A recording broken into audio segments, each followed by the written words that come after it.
salah satu lokasi yang digeledah merupakan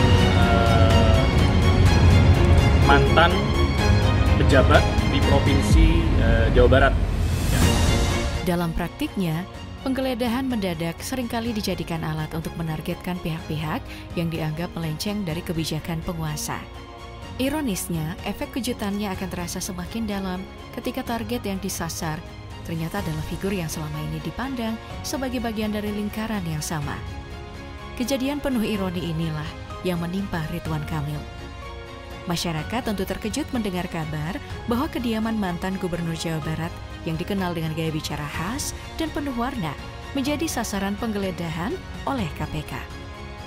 Bayangkan, sosok yang pernah membawa ambisi besar untuk kembali memimpin Jawa Barat demi loyalitas partai, serta berani tampil di ajang debat kandidat Jakarta. Kini harus menghadapi kenyataan pahit dari kekalahan politik. Luka kekalahan yang baru saja mereda, kini kembali terbuka lebar. Posisi Ridwan Kamil semakin terpojok setelah operasi penggeledahan dilakukan oleh petugas KPK. Pada hari Senin 10 Maret, penggeledahan itu dilancarkan di kediaman pribadinya yang terletak di Bandung. Aksi ini adalah bagian dari rangkaian penyelidikan intensif terkait dugaan penyalahgunaan dana iklan dengan kecurigaan adanya keterlibatan dana dari Bank Pembangunan Daerah atau BJB yang beroperasi di wilayah Jawa Barat dan Banten. Menurut keterangan resmi dari KPK, penggeledahan yang dilakukan merupakan salah satu tahap dari pemeriksaan menyeluruh terkait kasus Bank Pembangunan Daerah atau BJB. Meskipun operasi ini sudah berjalan secara menyeluruh, pihak KPK menyatakan bahwa informasi lebih lanjut mengenai lokasi-lokasi lain yang tengah diselidiki akan diumumkan secara resmi setelah seluruh rangkaian operasi selesai. Wakil Ketua KPK Fitro Rohcayanto dalam pernyataan resminya mengonfirmasi adanya penggeledahan tersebut, meski ia memilih untuk tidak mengungkapkan detail operasional secara mendalam. Sementara itu, juru bicara KPK Tessa Mahardika Sugiarto melalui pernyataan tidak langsung menegaskan bahwa seluruh operasi telah selesai dan hasil temuan secara rinci akan disampaikan melalui konferensi pers. Hingga saat ini belum ada pengumuman resmi yang memuat temuan spesifik dari penggeledahan tersebut. Langkah tegas ini diambil sebagai respon terhadap dugaan adanya transaksi keuangan yang mencurigakan dan tidak wajar, sekaligus menegaskan komitmen KPK dalam menjaga transparansi serta akuntabilitas pengelolaan dana publik. Peristiwa ini semakin memperumit dinamika politik di Indonesia, menggambarkan betapa setiap langkah dalam ranah politik dapat membawa dampak besar dan memicu berbagai reaksi dari masyarakat. Ketiadaan informasi resmi mengenai perkembangan kasus ini telah memicu gelombang spekulasi dan menimbulkan pertanyaan tajam di kalangan masyarakat. Publik kini dengan sabar menunggu penjelasan lebih lanjut dari KPK, khususnya mengenai apakah ada kaitannya penyelidikan ini dengan peran mantan Gubernur Jawa Barat Ridwan Kamil dan langkah-langkah apa saja yang akan diambil selanjutnya dalam kasus ini. Cluenya adalah mantan Gubernur mantan pejabat di Provinsi Jawa Barat. Dalam sebuah keputusan yang mengejutkan, KPK telah menetapkan 5 orang sebagai tersangka dalam kasus dugaan korupsi yang melibatkan PT Bank Pembangunan Daerah Jawa Barat dan Banten (TBK). Dalam keterangan resmi yang disampaikan di Gedung Merah Putih melalui juru bicara KPK, Tessa Mahardika Sugiarto, ditegaskan bahwa meskipun identitas lengkap para tersangka belum diungkap, mereka berasal dari kalangan pejabat penyelenggara negara. Sekitar 5 orang. Itu dari pihak swasta semua apa ada penyelenggara negara? Ada dari penyelenggara negara dan ada dari swastanya. Berapa? Penyelidikan kasus ini dimulai pada Maret 2024 saat Badan Pemeriksa Keuangan atau BPK menemukan ketidaksesuaian yang serius dalam pengelolaan dana iklan Bank Pembangunan Daerah (BJB). Laporan BPK mencatat adanya perbedaan mencolok yang mencapai 28 miliar rupiah antara anggaran yang tercatat secara resmi dan jumlah dana yang diterima oleh media. Temuan ini kemudian mendorong KPK untuk melakukan penyelidikan lebih lanjut. Fokus penyidikan kini tertuju pada indikasi markup dana iklan sebesar 200 miliar rupiah, yang mengungkapkan adanya kesenjangan signifikan antara dana yang telah dialokasikan dengan dana yang sebenarnya disalurkan. Meski proses penyidikan masih terus berlanjut, rincian terkait struktur perkara dan keterlibatan Ridwan Kamil masih dirahasiakan. Kasus ini pun semakin kompleks setelah Yudi Renaldi, Direktur Utama BJB, memilih mundur pada 8 Maret 2025 dengan alasan pribadi. Nah, untuk menghindari tumpang tindih dalam proses investigasi, KPK telah menjalin koordinasi yang erat dengan aparat penegak hukum lainnya.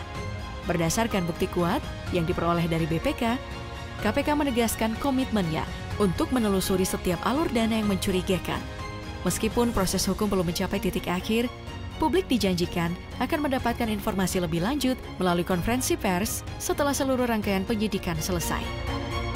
Kalau sudah selesai, kita akan update ke rekan-rekan sekalian nanti beserta rilis. Tidak seperti pejabat lainnya, sosok yang akrab disapa Kang Emil mengalami penurunan kekayaan yang sangat signifikan tepat menjelang berakhirnya masa jabatannya sebagai Gubernur Jawa Barat pada tahun 2023. Dulu, kekayaannya dilaporkan mencapai lebih dari 23 miliar rupiah.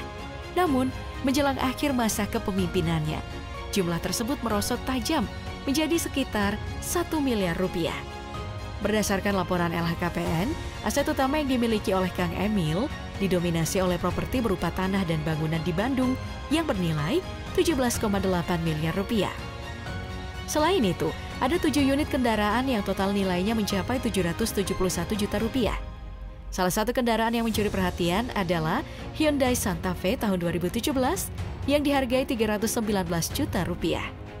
Menariknya, meskipun tidak tercatat dalam laporan kekayaan resmi, ada catatan bahwa saat mengakhiri masa jabatannya, ia memilih untuk menyetir sendiri sebuah Volvo XC90 dengan nilai mencapai 1,9 miliar rupiah.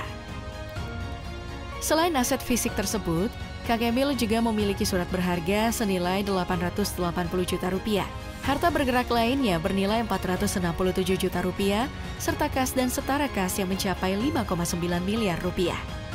Meski total kekayaannya terkesan sangat mengesankan, penurunan drastis yang terjadi tidak sepenuhnya mengejutkan, mengingat beliau adalah seorang profesional di bidang arsitektur dengan karya-karya yang telah mendapatkan pengakuan luas, baik di dalam negeri maupun internasional.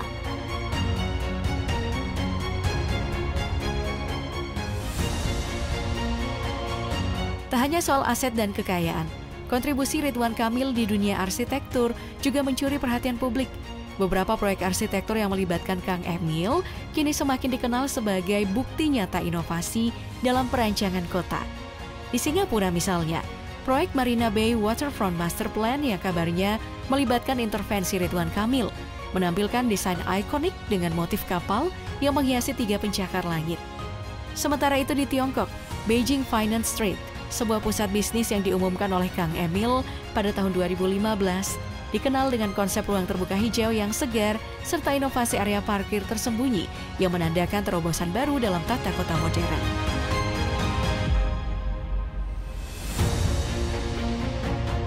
Di luar perdebatan tentang kekayaan dan pencapaian di bidang arsitektur, dunia maya kembali menyuguhkan serangkaian kontroversi yang memanas.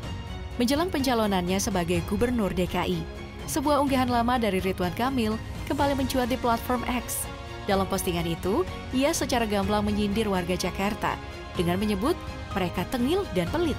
Pernyataan ini pun langsung memicu kecaman dari kalangan masyarakat ibu kota, menambah daftar panjang kontroversi yang pernah menyertainya. Perjalanan karir Ridwan Kamil atau yang sering disebut Kang Emil menunjukkan betapa kompleksnya dinamika politik dan profesional yang mereka jalani. Dari penurunan drastis kekayaan hingga isu-isu digital yang muncul, setiap aspek perjalanan mereka itu selalu berada di bawah sorotan tajam publik. Tak hanya itu, netizen juga mengangkat kembali sebuah cuitan lama Ridwan Kamil yang mengandung unsur seksual.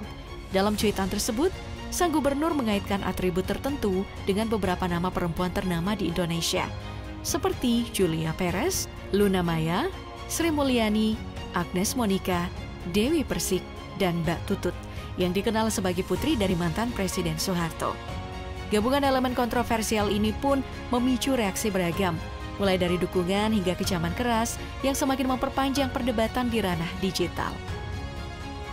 Sebelum isu digital ini mencuat, terjadi pula insiden yang mengguncang di Cirebon.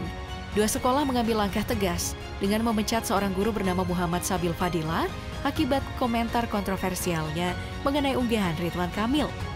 Insiden ini bermula ketika guru tersebut mempertanyakan jas yang dikenakan oleh sang gubernur saat sesi Zoom bersama siswa SMP di Tasikmalaya. Dalam komentarnya, ia menyebutkan bahwa jas tersebut diduga berasal dari salah satu partai politik, hingga memunculkan pertanyaan tentang hubungan antara simbol politik dan kepemimpinan. Komentar tersebut memicu perdebatan sengit di masyarakat. Tak lama kemudian, Ridwan Kamil merespon dengan menegaskan bahwa seorang pemimpin seharusnya mampu menerima kritik, meskipun disampaikan dengan bahasa yang kurang santun. Ia juga menekankan pentingnya keterbukaan terhadap masukan, baik yang berbasis fakta maupun yang disertai rumor. Keputusan pemecatan yang diambil oleh kedua sekolah tersebut mengejutkan banyak pihak, termasuk sang gubernur yang sempat menghubungi pihak sekolah dengan harapan agar keputusan itu dapat ditinjau kembali.